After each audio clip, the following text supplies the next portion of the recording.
Today, let's talk about reading. In part 1, we will cover fluency, and in part 2, we're going to cover comprehension. Did you know that 86% of the world's population ages 15 and up is able to read and write?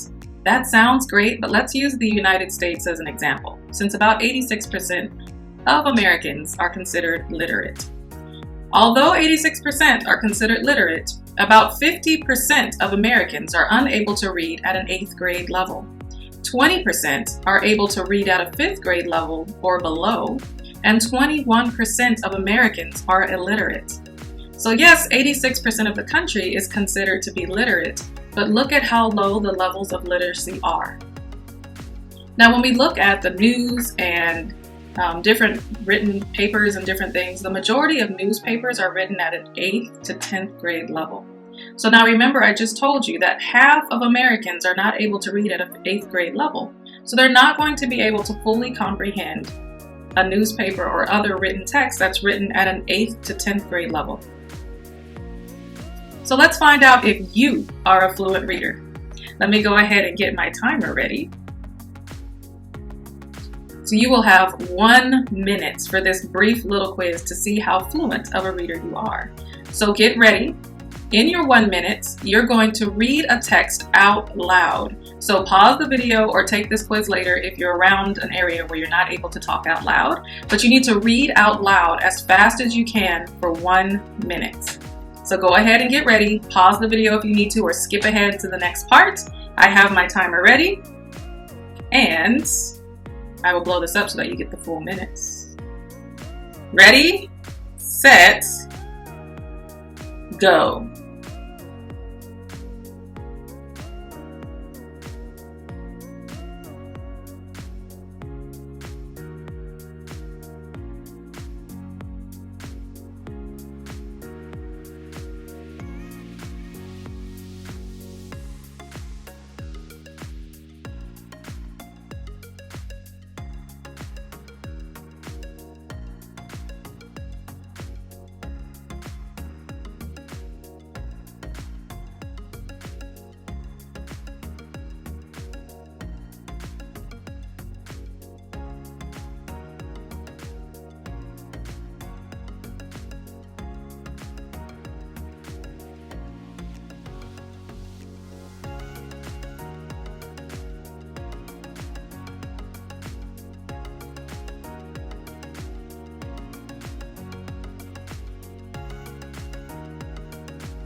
And stop. That is the end of your minutes.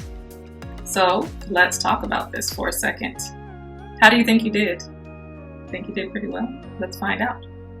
So according to easycbm.com, which is where this reading assessment was taken from, created by the University of Oregon, and it's an amazing resource. Go to www.easycbm.com. It's free to log in, it's free to register. And then if you're a teacher and you need to be able to record data for 200 students or more, then you can pay for the deluxe edition.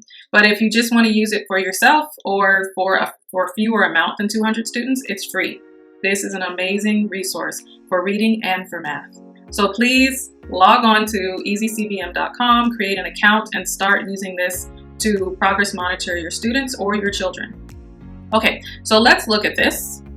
According to research done by the University of Oregon, if you're reading this 8th grade text, which is what I just gave you, I'm putting spring as our criteria because we're adults. Now, if the child is in 8th grade, then you would follow fall, winter, or spring, depending on when you give the assessment. But as adults, we're beyond 8th grade, so I'm just going with the last set of data.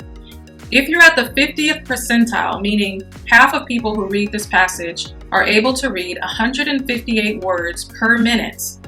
And if you're at the 75th percentile, then you've read 185 words per minute. So as adults, to be proficient readers at an 8th grade level, we really want to be between 158 to 185 words per minute. So let's see where that falls on the quiz that you just took. I'll make the screen bigger.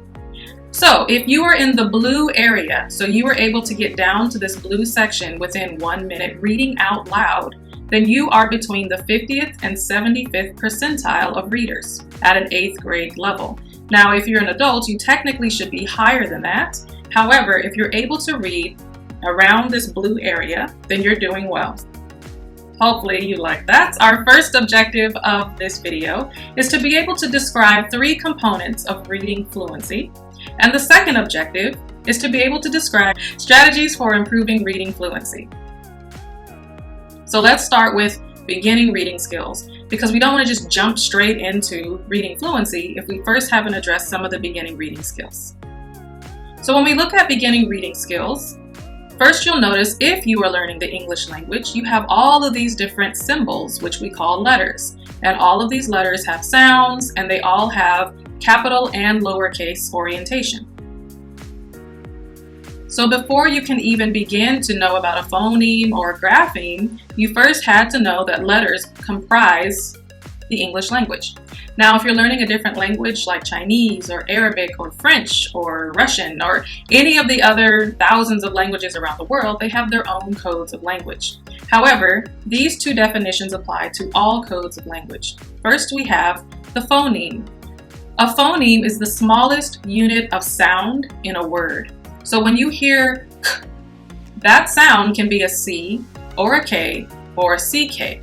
It can also be QU in the English language, and sometimes it's CH.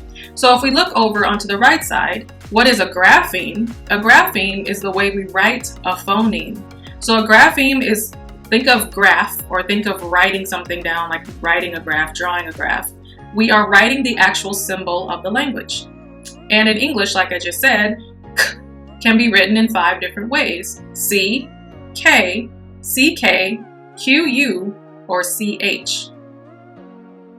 So if we go back to this part right here, we can see that we talked about phoneme and we talked about a grapheme. Now remember, phoneme is like phonetics. When we learn to read, we start with the phonemes. So we're looking at the phonemes of all of these different letters for the English language, unless you're learning a different language. So when we have our vowels, which are A, E, I, O, and U, they all have 2 different sounds. It could be A or A, it could be E or E, it can be A-E-I. It can be I or I, and it can be O or U, and it can be U or U. So we have to know all the different phonemes in order to then learn the graphemes and then start blending sounds to create actual words. And we're going to look at this little chart real quick.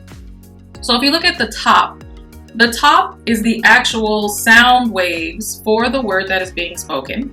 And right in the middle, you'll see graphemes. The graphemes, remember, are the written symbol of the sound that you are saying. So we can hear, we can say, and we can see graphemes. So we have s, p, u, n. All of those different graphemes are written separately to form the word spoon. And if you see the letters at the bottom, it's S-P-O-O-N. Writing the letters is us physically writing the grapheme sound that we heard. I'm getting a little technical, and I don't want this to be about how to teach reading, but it is important to know about letters and symbols, phonemes, and graphemes. Okay, so when you have your graphemes and your phonemes, you then start to decode. So when we're decoding all of the letters that we see written on a page, we have to know the phoneme for all of the graphemes. So you have to focus on letter-sound relationship. Make sure you keep your eyes on the words that you're trying to decode.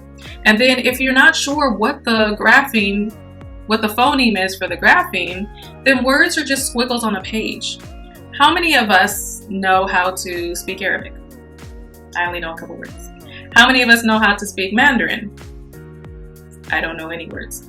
If I see the words written on the paper, I don't know them at all because I don't know the graphemes. I also don't know the phonemes. I know some words, but children don't automatically know what the phoneme is for the grapheme that they see. So it's important that we teach them how to decode. They're literally learning the code of language by learning graphemes. Okay, so in beginning reading, after you've learned the phonemes, which are the sounds, you also learn the graphemes, which are the letters themselves, the symbols that represent that language. We start to blend those phonemes together in order to learn sight words. Now, sight words are the words in the language that are very common, words you see a lot. So if you look at the words on the right, you see the word the, you see my, mom, and, is, to. These are all words that you see very often when you're reading in the English language. On the left-hand side, there's some more words. They're just a little bit bigger for older readers or for more advanced readers. Now, the importance of sight words is that you start to learn automaticity, or the words start to be automatic. So you no longer have to sound out d, g, dog. You no longer have to do that. As soon as you see the word, you know that it's dog. Same for mom. You don't have to say You learn these sight words because you're going to see them so often, it's going to slow you down to have to sound out the word based on each individual phoneme or blends of sounds. So we finished beginning reading. It was just a quick overview of how we start teaching reading to younger children and the things that they have to all keep in mind while they're starting to read. So once you're done with the beginning reading skills, we then start getting into fluency.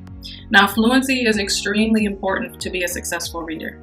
So first we have accuracy, next we'll have rate, and finally we'll have prosody. So these are the three components of reading fluency. They're right over here, but I'll make it bigger just in case. The three components of reading fluency are accuracy, rate, and prosody. So first, let's jump right in with accuracy. I'm sure you can guess that accuracy is going to be about how correct something is. And you're absolutely right. So if we look at this is from easycbm.com. Now, like I said, you can use this with your students or with your children. I have a 7-year-old daughter, and I have been using EasyCBM with her since she was 5. So EasyCBM goes from kindergarten all the way through 8th grade. She's currently in 1st grade. So I try to give her one of these quizzes every month, but of course, being a busy mom, I don't always get around to quizzing her every single month. And I can also tell when we've been staying on top of our fluency skills and fluency practice, and I can tell when we haven't been staying on top of that because her scores show me the difference. So going back to this chart, let me explain a little bit about what's going on. On the left-hand side, I quizzed my daughter on these list of words. So when you have a list of words like this is considered a word reading fluency test. So before, when I quizzed you on your ability to read at an 8th grade level, that was a passage reading fluency test. So this over here is a word reading fluency test. Now, if you'll notice, the two tests look somewhat similar because they're using words that are for the 1st grade level. So they have about 17 different tests that you can give to the 1st grade child, and you don't give them every day. You should space them out at least about 2 weeks apart, making sure that you're doing some intervention in between. So looking at these two examples here, they're both from my daughter Michaela. On the left, she had 88% accuracy, and this was taken March 23rd of 2021. On the right, she had 93% accuracy, and that was done on April 26, 2021. So these were done almost a month apart. Now, if you'll notice, she read 43 words on the left with 88% accuracy, and she only read 38 words on the right, but with 93% accuracy. Now, yes, in that 1 minute, she read less words on the right when she took this test a month later, but she's reading the words more accurately. And accuracy is far more important than quantity. Let's go to the next one. Okay, so the same type of quiz that you took for 8th grade, I gave to my daughter for 1st grade. Now, these are the same dates. The one on the left was taken March 23rd, 2021, and the one on the right was taken April 26, 2021. So on the left, in March, my daughter was able to read 55 words in 1 minute, but she had 3 errors. So she only read 52 words and had 95% accuracy. Now, if we look on the right, a month later, my daughter read 52 words, she had 2 errors, and that means she read 50 correct words in that minute. But now she had 96% accuracy. Now, to be completely transparent and honest, we have not been working on fluency together, both reading word fluency and passage reading fluency. We haven't been consistent with our practice because normally her gains are much better than these 2 examples, but I'm just being fully transparent, and it also testifies to the fact that practicing your fluency skills is extremely important. So we're going to get back on those skills so we can increase her reading fluency, and I'll show you why now. Okay, if we look at these progress monitoring benchmarks, we can see that for a first grader in the spring, because right now it's April, so this is springtime. So according to Word Reading Fluency, my daughter should be in that black set of numbers under spring, which are 43, 65, and 82. Now for Word Reading Fluency, my daughter had 43 words the first time, but only 80-something% accuracy. And she had 38 words the second time with 90-something% accuracy. So she's at 38, which means she's still not in the black, which is 43. 43 is 50th percentile. Ideally, as a mother, I would like my daughter Michaela to be between the 50th and 75th percentile, which would be the numbers 43 and 65 for springtime. So right now, our goal by the end of this school year, which will be around the end of June, is I want to increase her fluency the most we can and hopefully get us between 43 and 65 words read in 1 minute at the first grade level. Now, if we go over to passage reading fluency, my daughter Michaela read 52 words in March correctly, and she read 50 words in April correctly during that 1 minute test. Now again, we're on the spring column, and she should be reading a minimum of 53 words in 1 minute. So Michaela is very close to getting the 53 words, but that puts her at the 50th percentile. In order to make sure she's going into second grade with a strong start, we really want to push to be between 53 and 90 words per minute by the time she goes to second grade. So even if we're not able to achieve this by the time first grade is finished in June, we can still work over the summer to keep increasing her fluency capabilities and proficiency by the time she starts grade 2 in the fall. I can't praise EasyCBM enough. We work on our own interventions outside of taking these quizzes, but the quizzes do help us see what's working and what's not working as well. I highly recommend using EasyCBM. Okay, so now we're going to move on to rates. And yes, as you're probably assuming, rate has to do with speed, but it's not so much speed as it is the rate. So how many words per minute? It's not so much about how fast you can go, because like I showed you before with Michaela's test, she was able to go really fast in March and she had 43 words, but she didn't go as fast in April because she had 38 words. But remember, her accuracy was better in March. So yes, we can focus on rates and really try to get kids to read words super fast, but reading words super fast is not going to be beneficial if those super fast words are not correct, which is why accuracy and rates are two very important components of fluency.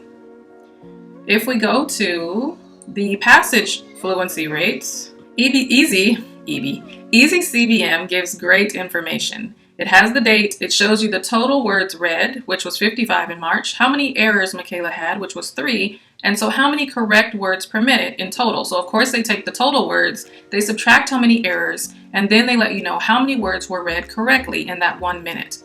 So like I said before, Michaela didn't do as well in April, but her accuracy has increased. So her rate has decreased a bit, but her accuracy is increasing. Going to the next one, prosody. Now for my girls, this is like the favorite part of fluency because we love story time. So I'm going to show you this book really fast. Okay, so during story time, the girls pick a book. We either have hard copy books or I have the Amazon Kindle one you hold, the Paperwhite, but I also have it on my iPad. So sometimes we read the stories from my iPad and sometimes we go pick a book from their bookshelf. So they really love this book called I Need My Monster, and it's written by Amanda Knoll. So whenever we read books, it's boring to just read the book. So of course I have to get super animated. So I'm going to read 2 pages for you. Now this is a story about a boy who needs the monster under his bed. So here is a small picture. All right, so here we go. Could you stick out your tail? I whispered. Sure, but don't get scared. And usually right then, I tickle the girls and everything and they run under their covers and whatever. I peeked through my fingers at the slimy tail slithering over the foot of my bed. That's when I noticed the bow. Are you a girl monster? Of course I am, she snapped. I'm Cynthia. Do you have a problem with that? Yeah, I do, I admitted. I definitely need a boy monster. Boy monsters are for boys and girl monsters are for girls. Everybody knows that. Well, aren't you a picky one? She sniffed and then she was gone. So that's all I'm going to read from that story.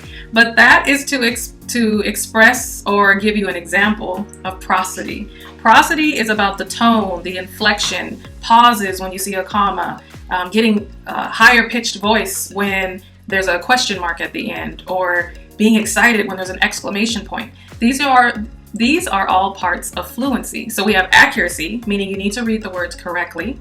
We have rate, which is reading the words quickly but accurately.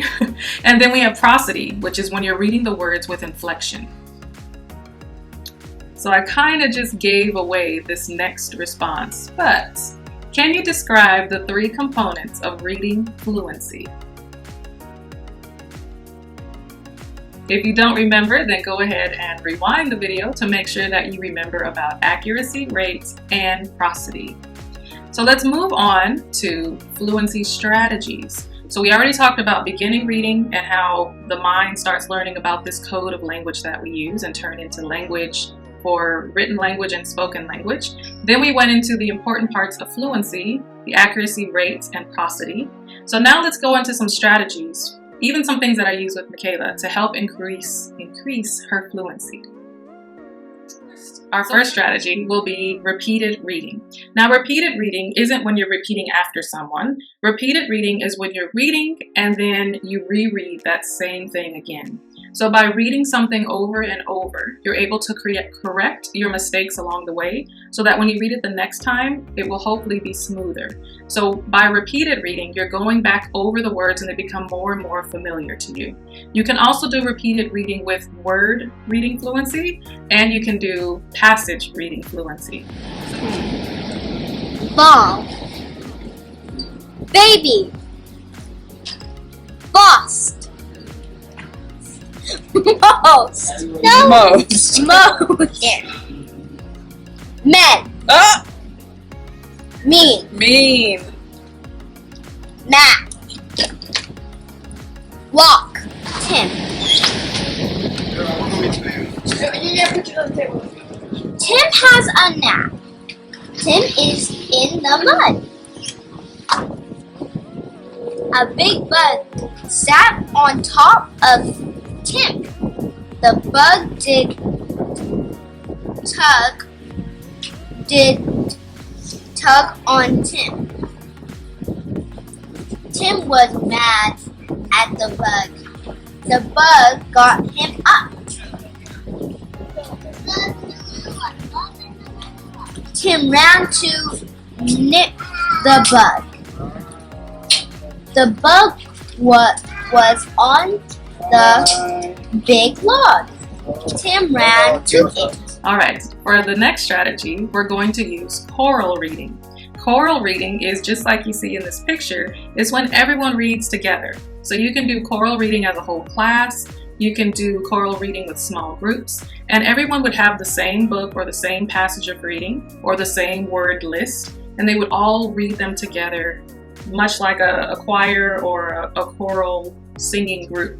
So they would just all read the words together. Now this makes it so those who might be struggling with a word can quickly correct what they were getting wrong by hearing what everyone else is saying. So by hearing the group together, they're not being singled out for not knowing a particular word, and they're able to correct the word with the rest of the readers. And strategy number 3 is echo reading. So echo reading is when one person, sometimes a teacher, will say, "The cat ran." Then the students will say, "The cat ran," as they're looking at the same passage. But they're echoing what the person said and saying it right after. So you can do this with the teacher and the students. You can do 2 students together. Sometimes my daughter Michaela does this with her little sister Alia, where she'll say, she'll read part of a story and then she'll have Alia repeat what she said. Students really like doing this. It's another form of peer tutoring, which can be extremely beneficial for students. So feel free to try echo reading. Now, strategy number 4 is paired partner reading. So when they're working in partners, they may not be reading it out loud together. They may not be echoing one another as like a peer tutoring type situation, but they might be reading together. So they have the same book, And maybe one student reads this page and then their partner reads this page. And then when they turn it, they switch. Someone reads this, someone reads that. They're taking turns. But this adds a social fun component to reading rather than telling everyone to be quiet, sit in their seat, and read by themselves. This allows students to work with a partner and be somewhere off in the classroom, maybe in a different setting. Maybe there's a fun reading corner, or they can go to the carpet for circle time. Or if they're high school students, maybe they just get to sit, with someone that they normally don't get to sit with, and they get to read together as partners. During partner reading, you can also bounce ideas off of each other for comprehension, but that will be in part 2. Okay, so strategy number 5 is Reader's Theater. Now, Reader's Theater is amazing. It can be used for younger children, and it can also be used for older children. So with Reader's Theater, there's so many things on the internet. You can just Google Reader's Theater, and there's all different levels of reading that can be used. But you pick characters, so it's kind of like acting out a play on stage, and everyone is a character. So you can see here that the students all have a headband of which character they are. So when they're reading the theater, they know when it's their turn to read based on which character they are. So now reading becomes much more fun and engaging because they're actually acting out some type of play or story that is better than just sitting there reading silently by yourself. And with the older children, you can actually take them to the theater room or the auditorium room at school. You can with the younger children as well, and have them start acting out the parts that they're reading. So they can eventually memorize their parts, and then it's no longer really a reader's theater because they've memorized the part, but you can start it out as reader's theater where they have to read their parts of the script. Strategy number 6 is audio-assisted reading. So with audio-assisted reading, of course, that's when they're going to wear headphones and they're going to listen to some type of technological device read to them. So let's go over a couple of those that can be extremely beneficial for students. Now for audio-assisted reading, we have a learning to read category. Now this would be for the younger students who are actually learning to read. Here are a few apps that can be downloaded, such as Starfall on the left. There's Reading Raven, which is at the top. We have Reading Eggs right below that. Hooked on Phonics, which is a tried and true research-based method, and quick story on that. When I was about 12 years old, my little brother was 6, and our neighbor, I believe she was also 6. They were both in 1st grade and they were both struggling to read. So I'm 12, they were both 6. We spent a whole summer, now this was in the early 90s, so we spent a whole summer in the neighbor's mom's van. We would put the cassette tape, yes, the cassette tape, into the cassette player in the car, and we had the actual Hooked on Phonics books with like the manila colored pages. We went through the whole system that summer and they learned to read. To this day, sometimes my little brother is just like, remember that summer where you took me and Alicia and we went into the car all summer and we learned how to read? Like, they both were so grateful, even at 6, for learning to read that summer, and so my heart has a special place for Hooked on Phonics. I then also helped a child later on when I was in college, and Hooked on Phonics had turned into the app thing on the iPad and stuff. And I don't know, maybe it's nostalgia or something where I wanted it to still be that manila paper, but I did see a difference between learning on a computer or some type of device and then switching that knowledge to paper. There was like a gap in being able to generalize the knowledge from playing the games with the letters and the sounds, and then being able to go to paper and actually use the same knowledge again. So I'm sure it is super obvious that I really advocate for Hooked on Phonics. So looking at some of the other apps, there's also Bob Books, Reading Magic #1. I've heard a lot of things about Bob Books, especially from older generations on how they learn to read with Bob Books. And finally, in the right-hand corner, there's Homer, Learn and Grow. So these are some apps that you can use for students who are learning to read. So let's move over to some students who need to practice reading. So they know how to read, but they need to practice. So there's Me Genius, and you'll see there that it has some pretty good reviews. It's a read-along library of children's books. Down at the bottom is Snap Learning.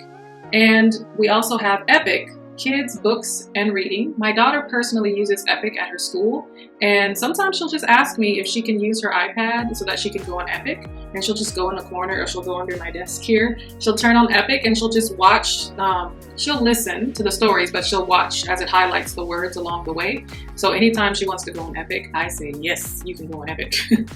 And then the final one is on the right, called Farfaria. Read aloud storybooks for kids. So these are some possible apps you could look into to allow your children to practice reading on the go. And then they're using their tablets for educational purposes rather than to just play random games.